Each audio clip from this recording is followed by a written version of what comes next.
Oke, jadi sebagian anjuran tentu sudah kita dengar ya Kak Yongkulu sejak beberapa bulan yang lalu seperti menggunakan masker dan sering mencuci tangan dan lain-lainnya.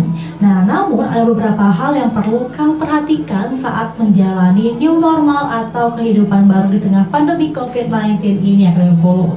Seperti usahakan selalu berada di luar ruangan. Nah, kenapa nih DJ Ines selalu berada di luar ruangan? Biasanya kan kita disuruh tetap diam di rumah aja nih, karena virus corona bisa dengan mudah menyebar lewat percikan yang terbang di udara, lalu mendarat ke permukaan yang biasanya disentuh oleh tangan seperti benda-benda nih.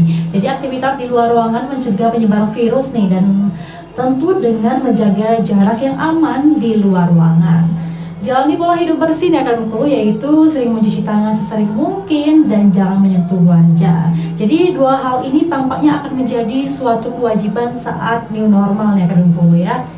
Pakailah masker Akrimku. Jadi memakai masker dengan diwajibkannya dari pemerintah Akrimku dimanapun ketika kamu keluar rumah, dan alasan utamanya adalah untuk mencegah penularan dari orang yang memakai masker kepada orang lain, seperti orang yang positif tapi tidak tanpa adanya gejala Akrimku. Jadi jika kamu memakai masker, maka lebih kecil nih kemungkinan untuk kamu terkena virus corona. Hindari kerumunan Akademiku. Jadi ketika kamu berada di luar rumah, usahakan untuk menjaga jarak aman 1-2 meter. Dan karena makin dekat kamu dengan orang lain, maka makin besar kemungkinan kamu terkena virus corona.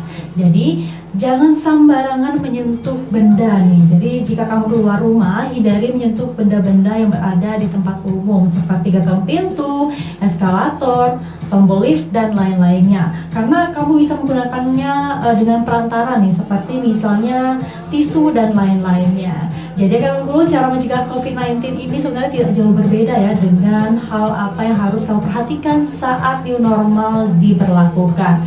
Tergolong simpel sebenarnya beberapa tindakan yang harus kita ikuti, tetapi tinggal dari kesadaran diri kita sendiri. Apakah kita sayang dengan kita dan keluarga kita sendiri, maka dari itu kita harus menerapkannya. Oke, dari informasi yang bakal saya sampaikan kali ini akan berpuluh, yaitu mungkin ya masih banyak nih hal-hal tentang virus corona yang belum kamu ketahui secara pasti kebenarannya, dan membuat beberapa orang mudah percaya dengan informasi yang disampaikan terkait COVID-19.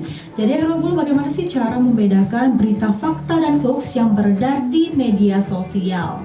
Yaitu hati-hati dengan judul yang provokatif. Jika ada judul yang provokatif dan bombastis nih, biasanya bertujuan untuk menarik perhatian dan membangkitkan emosi pembaca.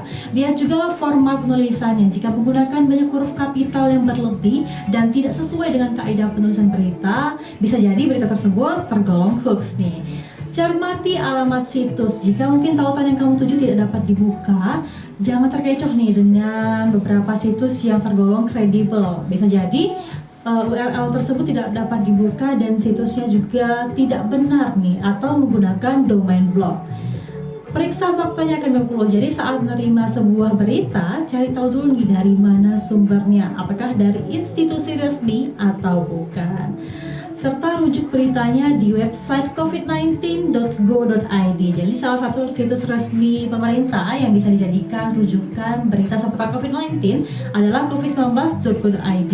Jadi selain membuat kebijakan pemerintah terkait COVID-19 dan perkembangan jumlah kasusnya, di covid19.go.id ini juga memiliki menu hoax booster nih. Jadi di bagian kanan atas kamu bisa mengecek berita-berita kebenaran yang beredar di bagian tersebut.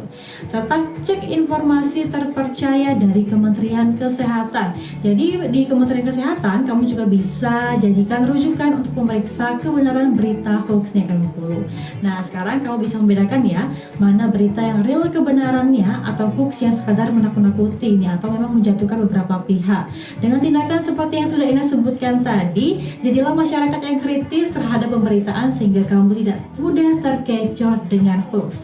Dan informasi ini Ines kutip dari kumparan.com dan liutan6.com. Selamat kepada FM Radio Suara Nip, radionya Bengkulu, Akademi Bengkulu. Semoga informasi yang Ines berikan dari part 1, part 2, dan part 3 mengenai COVID-19 ini bisa bermanfaat buat kamu semuanya. Dan jangan lupa diterapkan juga ya. Semoga kita selalu dalam keadaan sehat, Akademi Bengkulu. Dan langsung saja disiarkan langsung dari lantai 2 gedung Auditorium Universitas Bengkulu. Saya Ines pamit undur diri dari Ruang Dengar Akademi Unggul. Akhir kata, wassalamualaikum warahmatullahi wabarakatuh. See you next time and bye-bye.